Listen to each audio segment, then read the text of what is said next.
The all-new 2015 Land Rover Discovery Sport is the best crossover for you if you make a distinction between entry-level and gentry-level. Land Rover certainly does. That's why this new compact SUV is being positioned as its lowest-priced model. That's the entry-level part. But with its solid feel and sophisticated design, the Discovery Sport comes across as a piece of expensive outdoors gear. Still, it's not nearly as fancy as something from the company's Regal Range Rover line. Perfect for the gentry, but is it right for you?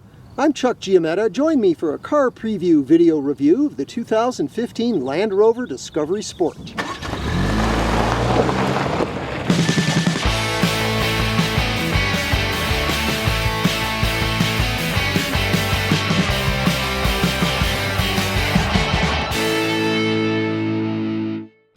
Competing with the likes of the BMW X3, Audi Q5, and Acura RDX in the premium compact crossover class, Discovery Sport will replace Land Rover's homely and unpopular LR2. It's significantly larger than the LR2. In fact, it has room for small third-row seats. It's also bigger than Range Rover's entry-level model, the flamboyant Evoque.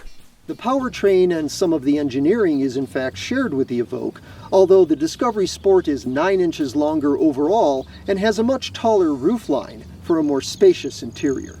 That's consistent with Land Rover's role as the family vehicle branch of the corporate clan. Hood, front fenders, roof, and tailgate are aluminum, and the overall look forecasts the upcoming Discovery, which replaces Land Rover's midsize LR4. Discovery Sport comes in base SE, mid-range HSE, and top-line HSE luxury trim. Standard is all-wheel drive with multiple terrain settings, and with 8.3 inches of ground clearance, functional skid plates, aggressive approach and departure angles, and an engine air intake set above the wheel arch, nothing in the class is more capable off-road. Unfortunately, powertrain refinement is far from best in class. This crossover's only engine is a turbocharged 4-cylinder designed and built by Ford. It's left over from the American automaker's ownership of Jaguar, Range Rover, and Land Rover, and it can't match the smooth power delivery of similar engines from Audi, BMW, and Lexus. Performance is okay once you're underway, but movement from a standstill can be alarmingly slow, and you can't depend on the 9-speed automatic transmission to deliver the appropriate gear promptly and consistently. Fuel economy is no better than mid-pack either. Ride and handling is a happier story. Road manners are not quite up to Audi or BMW standards, but this thing moves like it means business. The steering is direct and cornering behavior confident, allowing for an acceptable degree of lean from a body that's taller than the class average. The taut ride is the byproduct of a suspension that's serious about staying composed no matter what's beneath the tires. That sense of purpose carries over to the cabin. It seems inspired by the feel of high-end adventure equipment. Squared forms suggest sturdy architecture, and details like these rock-solid grab handles convey an expectation you'll be going where you'll need them. There are some contradictory details, though.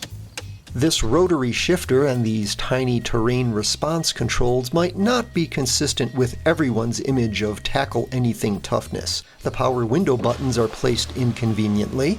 Land Rover's next-generation infotainment system is not quite state-of-the-art, and it's a stretch to its function buttons. The driver does get a commanding seating position, and everyone in the main cabin enjoys generous room.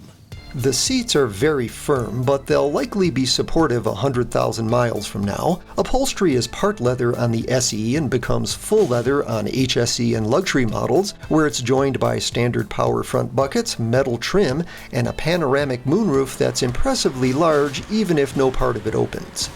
The rear bench slides and reclines and is elevated for a nice stadium seating effect.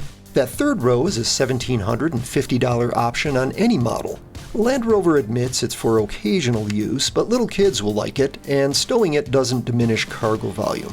A power tailgate is optional on SE and standard on the others. It opens to good luggage space, and rear releases lower the second row seats. You must manually secure them though. Even then, they don't fold completely flat. The Discovery Sport costs more than the Lexus NX, but less than its German rivals. Still, it isn't inexpensive. This nicely equipped HSE stickers for $49,000.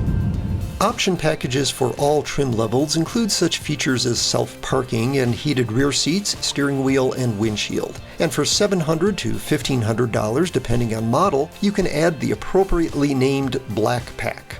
Navigation is standard on the Luxury and an $800 upcharge on the SE. It's $1,300 on the HSE, where it comes with a feature new to Land Rover: autonomous emergency braking designed to mitigate or prevent a frontal collision. A luxury model with automatic braking and every other factory option, stickers near $55,000. Like Jaguar and Range Rover, Land Rover is owned by Tata Motors of India.